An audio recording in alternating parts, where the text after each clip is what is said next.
just heard about the Last of something or other part duh. When I say heard about, that's exactly what I mean. Now I realize there's quite a bit of controversy surrounding this game, but I'd rather talk more about the major narrative points of the game and its effect upon its fans. I'd also like to mention that I was never really attached or thought something remarkable of either the 2014 title or its recent sequel, so you'll be getting a very neutral perspective. That's my opinion! This video is also going into spoiler territory, though I'm certain by now that anyone who cares about this game already knows the major plot points. I'm also coming from a perspective where the game will be criticized and commended on its own merits rather than amalgamating together the deceptive tactics and other actions employed by Naughty Dog. Because let's face it, deceiving your fanbase never comes across as a great idea. What the hell are you doing here? You think I'd let you do this on your own? All I ask is the fans are the first ones. Put some faith in us, trust us, we're gonna do right by you. Now, both sides of the argument have their respective problems, so if you think that my review of this game is biased, then you'd be a freaking moron, because this isn't a review. Essentially, the game is one long revenge story. Due to his past actions, this guy Joel gets murdered by this guy Abby, and this guy Ellie wants to take revenge on Abby by enacting the most awkward fight sequence that I've ever had the pleasure of watching.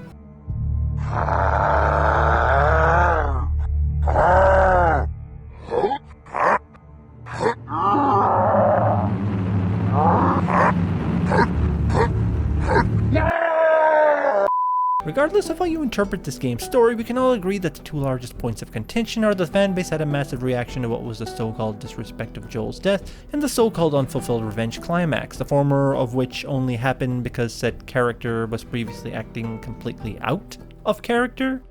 Joel.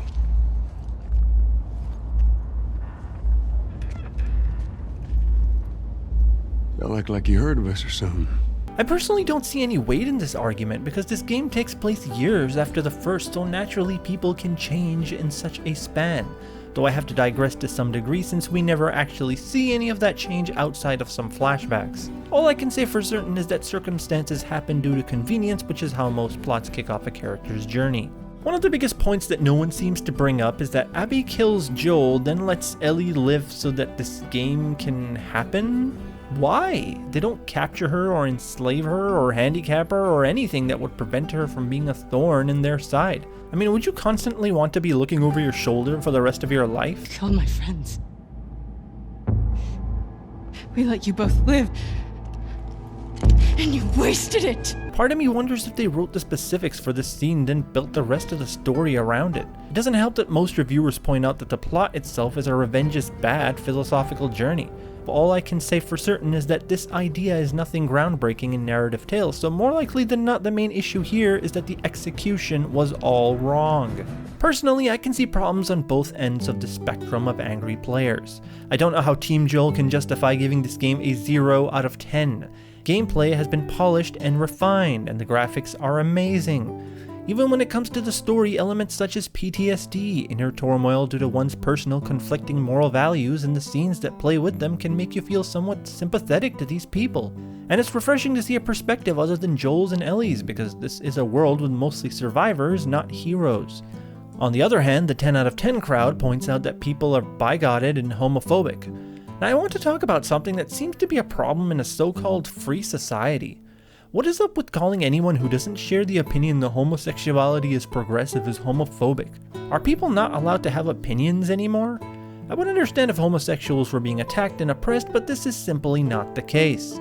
Most people tend to be neutral to these situations, but it seems to me that unless one marches with the people of the LGBT community, it automatically makes them homophobic. WTF. So much for free society. What you got there? Bigot sandwiches. Smells good. Anyway, this word homophobic seems to be a word thrown around like rice at a wedding, but we both know that can't be accurate either, because the game does have some legit problems. Like for example, if you played as Abby from years prior near the beginning of the game, she may have become a character that the player could more easily relate to, as opposed to the manipulative empathy scenes the game forces on them midway. Or if Ellie's motivation didn't just stop 3/4 through the plot, then trigger again because of one lecture from Tommy. It would have came across as more natural as opposed to the standstill the plot reaches at this point. I know full well about Ellie's PTSD and how she can't sleep or eat because she can't find closure, But this fluctuation is so abrupt it becomes hard to care at all. My opinion is that Naughty Dog did a poor job of making events flow the way most stories do. That's not to say that moving certain parts of your story around for a more dynamic presentation can't be enjoyable, but this was not one such instance.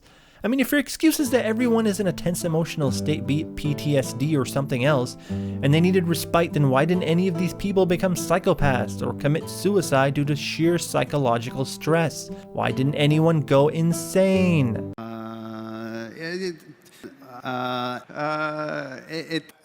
I ask is the fans of the first ones, put some faith in us, trust us, we're gonna do right by you.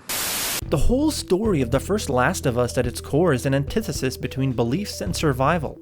So if you plan on the core premise of your second entry to be a revenge plot, you'd have to do that in a way that it doesn't compromise the integrity or vision of the first game, especially if you plan on keeping it in the same relative setting. I mean, hardly anyone even talks about the infected, which at some point made me wonder if these creatures were even in the game. The essence of this game is retribution for Joel, and while some people are upset by his death, killing off one of your main characters in a story can be very powerful if it's set up correctly and with meaning behind it.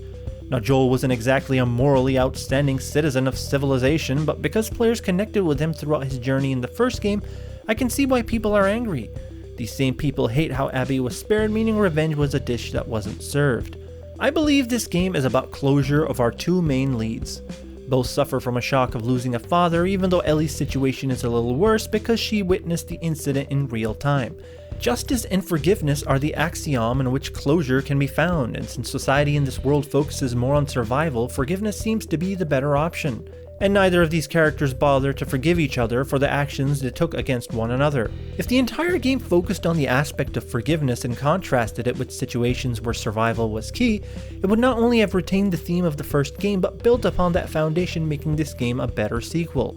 Ultimately, the whole game just comes across as a massive psychological torture experiment. The first game prides itself on making the main characters feel as real as possible by putting them in events of desperation and making them work through suffering. The sequel builds on that by killing one of those loved characters, then proceeds to go on this self-righteous manhunt. Some players have been left in tears due to all the constant reminders of Joel and making the characters suffer. There is not a single character in this game that is not emotionally scarred.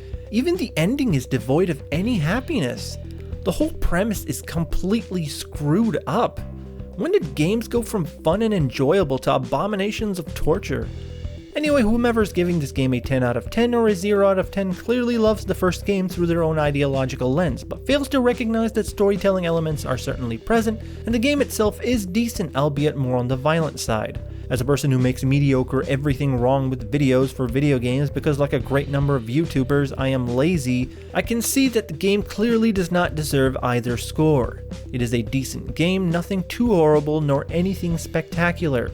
If you are a person that insists this game deserves a legendary status or belongs in the dumpster, then you are ignorant because only a fool can't see the fallacies in their own arguments. Welcome to a new series of videos on my channel where I criticize people's idiocracies.